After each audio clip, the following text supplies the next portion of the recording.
오늘 말씀은 요한복음 6장 1절서부터 21절까지 말씀입니다.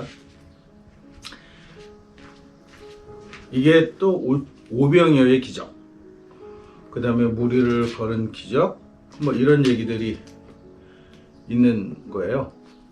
그러니까 이게 뭐냐 하면, 지난주에도 말씀을 드렸지만 예수가 메시아가 되는 조건이 있는데, 그 조건 중에 하나가 바로 이렇게 모세가 광야에서 만나를 통해서 백성을 먹인 것처럼 오병이어의 기적을 통해서 많은 사람을 먹이는 기적을 해야 하고, 그 다음에 또 병을 고치는 기적이 있어야 하고, 홍해를 갈랐듯이 물과 관련된 기적이 있어야 한다. 이런 기적들이 증명이 돼야만 당시 사람들은 예수를 메시아라고 인정할 수 있었다는 거죠. 그래서 이제 요한복음은 철저하게 그런 의미에서 배치되어 있는 책이에요. 이 책 자체가 그런 기적들의 이야기로 예수가 메시아라는 것을 증명하려고 하는 거죠. 그래서 요한이라고 하는 이 이름 자체가 이 두 가지 뉘앙스를 풍기는 거예요. 하나는 예수의 오는 앞길을 미리 준비했던 세례자 요한을 뜻하기도 하고, 그 다음에 제자 요한이라고 하는 그 요한의 이름을 가지고 공동체를 얘기하는 거예요. 이 초기 기독교들은 이렇게 제자들이나 혹은 알만한 사람들의 이름을 걸고 공동체를 이루면서 살았어요. 이거는 기독교 전통이라기보다도 원래 유대교가 뭐 에세네도 그렇고 뭐 다른 파들도 그렇고 이렇게 어떤 스승을 중심으로 하나의 공동체를 이뤄서 사는 것들이 어떻게 보면은 종교인들의 일상적인 생활의 모습이기도 했던 거예요. 특별히 그 중에서 이제 SNF 같은 경우는 정결례를 굉장히 중요시했던 교파 중에 하나인 거죠. 그러니까 서로 이렇게 위대한 랍비를 하나 두고 그 랍비의 가르침과 해석을 통해서 이렇게 파가 갈리면서 서로 공동체를 만들어서 자기 스승들의 주장을 이제 기초로 살아가는 모습을 보여주는 거예요. 요한 공동체도 마찬가지로 요한이라는 이름을 걸고 요한이 고백하는 예수를 이렇게 내 모습으로 살아가는 거죠. 예수가 원했던 모습, 가르침을 따라서 살아가는 거죠. 이것이 초기 기독교의 보편적인 예수 공동체들의 특징이었다는 거예요. 그러니까 조금씩 예수에 대한 고백은 다를 수 있어요. 예수를 누구라고 고백하느냐는 것은 조금씩 다를 수 있지만, 그럼에도 불구하고 이 공동체들의 특징은 뭐냐면 우리는 예수의 가르침, 말씀을 따라 사는 공동체다 라고 하는 의식이 있었던 거예요. 그렇게 해서 그 기독교가 공인되는 300년 어간까지, AD 300년 혹은 400년까지 그런 형태로 교회들이 존재해 왔다는 거죠. 근데 이 중에서 좀 독특한 교회가 있어요. 그게 바로 바울이 로마 지역을 전도하면서 선교여행을 다니면서 만들었던 교회들이에요. 이 교회들은 조금 다른 형태를 띱니다. 보통 일반적으로 예수 공동체라고 하는 공동체들은 공동체 생활이에요. 그러니까 모든 재산을 같이 이렇게 집어넣고 함께 나누어 먹으면서 없으면 없는 대로, 또 조금 풍요로우면 풍요로운 대로 이렇게 함께 이렇게 평등하게 살아가는 것을 추구하는 공동체들이 태반이었다는 거예요. 근데 바울이 세운 공동체는 조금 모양이 달라요. 그러니까 유대인들한테는 우리가 누구 이름으로 공동체 그러면은 그렇게 살아가는 것이 익숙하니까 처음에 그런 식으로 바울이 만들었던 공동체도 운영이 된단 말이에요. 근데 바울은 이거를 집중적으로 공격하기 시작합니다. 너희들이 뭐 먹으려고 교회 왔냐? 뭐 빈둥빈둥 거리면서 교회 공동체라 이론이라 그래서 뭐 니들은 놀고 먹냐? 뭐 이런 식으로 공동체성, 이 예수란 이름으로 혹은 랍비들의 이름을 걸고 그동안 해왔던 공동체들의 정체성을 흔들어요, 바울은. 그게 교회가 아니라는 거죠. 그러면서 바울은 무슨 주장을 하냐 하면 아직 복음이 전해지지 않은 곳에다 교회를 세우는 것이 예수가 우리에게 명령하는 것이다, 이렇게 얘기하는 거라는 거죠. 복음 전파를 가장 앞에 내세우는 거예요. 이게 다른 공동체들하고는 조금 차이를 보이는 겁니다.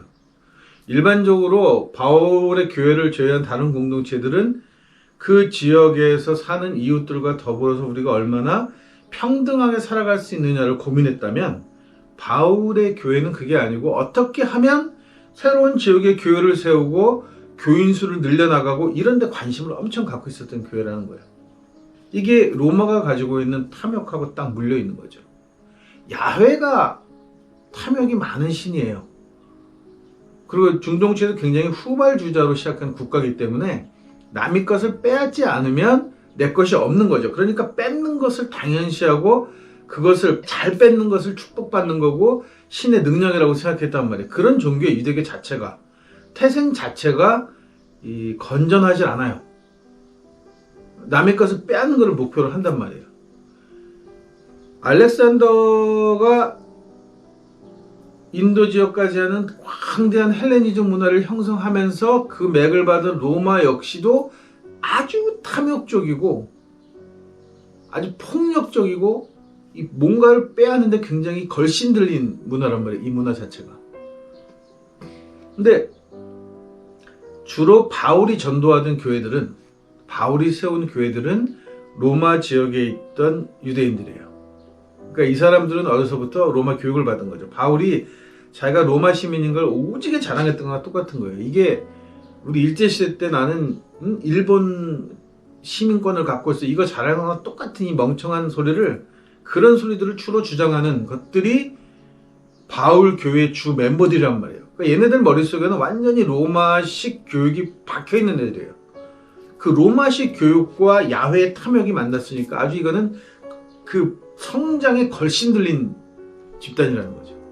그러니까 바울은 끊임없이 어딘가 가서 얘기하고 거기다 교회를 세우고 싶어 해요. 근데 예나 지금이나 어느 단체가 움직이거나 개인이 움직이든 간에 비용이 필요한 거란 말이에요. 바울은 자기 돈 쓰고 싶지 않아 합니다. 바울이 얼마나 부자였는지 혹은 뭐 얼마큼 벌었는지는 모르겠는데 바울은 자기 돈을 쓰려고 하지 않아요. 바울이 교회를 개척한 이유는 그거예요. 거기 사람들이 모여서 돈을 걷어서 자기로 후원해 주라는 거지. 그럼 그 돈 가지고 내가 일을 하겠다는 걸 목표로 삼았기 때문에 바울은 절대 자기 돈을 쓰지 않고 교회 돈을 가지고 여행을 다닙니다. 바울이 열심히 없었다는 얘기는 아니에요. 바울의 성향이 문제라는 거죠. 일제시대 때 많은 친일파들이 열심히 살았습니다. 공부 열심히 하고 머리 좋으니까. 집안이 여유로우니까 유학도 갔다 오고 학위도 따고 사업도 하고 총독부 관리들 비유도 맞추고 술집에서 접대도 하고 때로는 뭐 딸도 갖다 바치고 이러면서 굉장히 열심히 살아서 돈을 모았잖아요. 바울이 순교한 걸 가지고 그가 열심히 썼다는 얘기인데 그 열심은 별로 중요하지 않아요. 어떤 열심이었냐가 중요한 거지. 친일파도 열심히 살았다니까요. 부역하면서. 바울 역시도 열심히 살았어요. 자기 신앙적 열정을 가지고. 그 신앙적 열정의 중심에 뭐가 있느냐 하면 교인들로부터 돈을 받아서 선교 헌금을 가지고 다른 곳에 교회를 세우고 또 교회를 세우고 또 교회를 세우는 일에만 혈안이 되어 있던, 한마디로 얘기하면 이 건축병에 들려있는, 개척병에 들려있던 정신병자였다는 거예요. 이 바울 자체가. 그러니까 끊임없이 어딜 돌아다녀야 돼. 아니면 안정이 안 돼요. 이 인간 자체가. 그리고 항상 그가 세운 교회가 허술했기 때문에 늘 말썽이 생깁니다. 왜 말썽이 생기냐 하면 기본적으로 종교인들이라는 건 종교인들의 삶이 있어요. 그 삶은 이미 근동지역에 형성되어 있는 거예요. 이웃을 위해서 살아가는 게 종교가 해야 될 일이라는 건 이미 보편적으로 가지고 있던 진리였다는 거죠. 근데 바울의 종교는 그게 아니에요. 바울의 기독교는 계속 새로운 거를 만들어내는 것을 목표로 삼고 있단 말이에요. 끊임없이 뭔가를 하려고 들죠. 그러니까 기존 교회들하고는 충돌할 수밖에 없는 거예요. 근데 정말 운이 없고 재수 없게도 바울의 기독교의 그 패거리들이 국교가 되는 시점에 권력을 잡습니다. 걔들을 중심으로, 로마 지역이 중심이었으니까 그 중심의 그 패거리들, 바울의 교리를 중심으로 했던 패거리들이 기독교의 중심이 돼요. 그런데 이 바울의 교리는 굉장히 초창기부터 센세이션하게 사람들한테 인기를 끌었던 건 사실이에요. 왜냐하면 이 장사하기 굉장히 좋은 상품이란 말이에요. 십자가에 죽었는데 이 죽음은 그냥 죽은 게 아니고 인간의 죄를 대속해서 죽었다. 너희의 죄는 당시의 로마법 자체가 벌금으로 해결할 수 있는 방법이 있었으니까 자기 죄를 벌금 내는 것 똑같이 너희의 죄를 예수의 피로 벌금을 내줬으니까 너희는 죄가 없다. 그러니까 굉장히 듣기에 좋고 괜찮았던 거예요. 그래서 그걸 열심으로 신봉하기 시작한 거예요. 사람들이. 종교 상품이라는 생각을 전혀 못해요. 예수하고 전혀 무관하다는 생각을 못하고 그게 예수인 줄 알고 믿었던 거란 말이에요. 아주 무식한 거죠. 한마디로 얘기하면. 그렇게 예수를 믿어서 가장 예수를 그런 방법으로 무식하게 믿은 종파가 뭐냐면 이게 소위 말하는 콥트교라는 이집트 종교예요. 이집트 기독교예요. 이 사람들은 삼위일체, 독생자 예수 뭐 이런 거에 대해서 아주 절대적으로 근본적으로 신봉하고 있던 자들이에요. 그러니까 유일신이죠. 그래서 사실상 기독교 역사에서 순교자들, 카타콤에서 죽었던, 아니 카타콤이 아니라 그 콜로세움에서 그 사자나 뭐 호랑이들 뭐 아니면 검투사들에 의해서 죽었던 그 정치쇼를 하기 위해서 죽였던 사람들의 태반은 콥트 교인이에요. 바울 교인들이 아닙니다. 바울 교인들은 절대 그렇게 죽지 않죠. 바울 교인들은 어떻게 하든 살아남아서 끝까지 살아남아서 자기가 갖고 있는 소신을 전파하는 것이 최고라고 믿는 사람들이에요. 복음 전파를 위해서 살아야겠다는 사람들이고 콥트 교인들은 내 복음의 순수성이 짓밟히면 죽겠다는 사람들이고 그러니까 누가 순교할지 뻔한 거 아니에요. 그러니까 바울 교회는 지하로 숨어서 카타콤으로 이렇게 돌아다니면서 예배 보면서 끊임없이 로마 귀족들을 포섭합니다. 언젠가는 주류 종교가 되겠다는 희망을 버리지 않는 거죠. 결국은 성공을 해요. 그래서 결국은 황제의 눈에까지 등게 거죠. 이 교회가, 기독교가. 그래서 공인되어지고 나중에 또 이게 국교가 되어지고 이러니까 완벽하게 성공을 한 교회가 된 거죠. 바울 교회가. 바울 교회가 주류가 돼서 성공하는 바람에 상대적으로 어떤 예수 공동체들이 전부 이단으로 몰려서 사라지게 되느냐 하면 이웃과 더불어 가난하게 살았던 종교들, 이 교단들은 그 공동체들은 전부 사라지게 됩니다. 에비온이라는 이름으로 정죄를 해요. 이단으로 정죄당하는 거죠. 가난한 자들이라는 뜻이에요. 굉장히 어렵고 힘든 주변 사람들과 어울려 살아가면서 가진 것을 가지고 나눠 먹으면서 예수의 삶을 실천했던 공동체들은 전부 이단이 되어버립니다. 그리고 오로지 성공만을 위하고 건축하고 선교지에 가서 그 교회가 나중에 개떡이 되든 싸움질하고 별 무슨 일이 날이 나든 그런 건 관심 없어요. 일단 내가 여기다 교회를 세웠다는 게 중요한 거예요. 실적 위주의 종교 활동을 했던 종파들이 결국은 교회의 주 세력이 된다는 거죠. 그래서 결국은 로마의 국교가 됩니다. 그러니까 그때부터 정신없이 성당을 짓기 시작해요. 가진 이름을 붙여서 여기가 무슨 누가 승천했던 자리네, 여기는 뭐 했던 자리네 하면서 이름을 사실은 역사적으로 증명되지 않는 자리들까지도 이름들을 붙여서 거기다가 기념교회니 뭐니 성당이니 해서 엄청나게 건물을 짓는 거죠. 이게 바울식 기독교예요.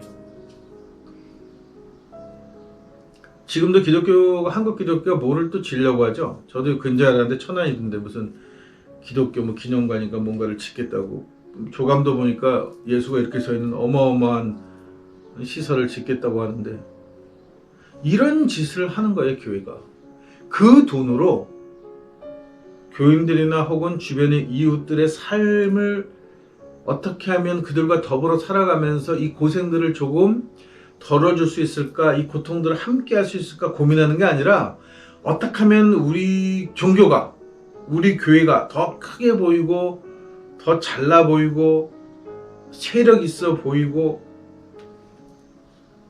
이런 데에 관점을 두는 거예요. 중심이 여기밖에 없는 거예요. 그러니까 어디에 어려운 사람이 있다더라, 교인 중에 누가 암으로 죽어간다더라 이러면은 별 관심이 없어. 그런 데는 교인들도 관심이 없고 교회도 관심이 없어요. 그냥 입 바른 소리 하는 거죠. 뭐, 아이고 빨리 나셔야 될 텐데 이러면서 절대 별 도움을 주지 않아요.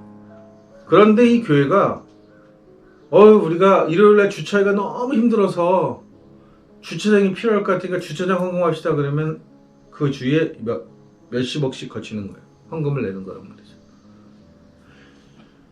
교인들과 이웃들의 불편함과 어려운 삶보다는 내가 일요일날 와서 잠깐 1시간, 한두 시간 정도 주차하는 것의 불편함이 더 크다는 거죠. 이게 바울 교회예요.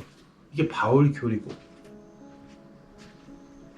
제가 왜 바울을 집중적으로 계속 공격하느냐, 바울을 좀 봐주면 안 되느냐, 바울도 괜찮은 면이 있다고 얘기하는데 아니에요. 기독교를 망친 거는 이 바울이에요.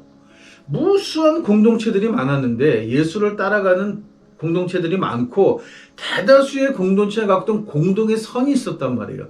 그 공동의 선은 뭐냐 하면 가난한 이웃을 돌보는 게 공동의 선이었는데 유일하게 오로지 성공만을 목표로 하고 성공하는 것을 목표로 하고 건축하는 것을 목표로 하고 세력을 키우는 것을 목표로 하는 그 교리를 심어준 게 바울이란 말이에요. 바울의 행적이고. 그러니까 당연히 바울은 제가 비난할 수밖에 없는 거예요. 바울만 아니었다면 기독교가 이렇게 흘러가진 않았을 것이다. 적어도 지금처럼 이렇게 비참하고 이렇게 참담한 종교가 되지는 않을 것이다. 제 생각이에요. 물론 제 개인적인 생각입니다. 역사는 바꿀 수 없으니까. 그러나 역사를 새로 만들 수는 있어요. 이제부터 우리가 여러 예수에 대한 고백 중에서 정말 이웃을 위해서 사랑했고 그 사랑이라면 예수가 분명히 자기 죄도 아닌 죄를 가지고도 십자가를 질 수도 있겠다고 믿었던 그 예수의 사랑, 이웃을 향한 그 끔찍한 사랑을 따라갔던 예수 공동체들, 그 신앙을 다시 한번 찾아보자 하는 말씀입니다.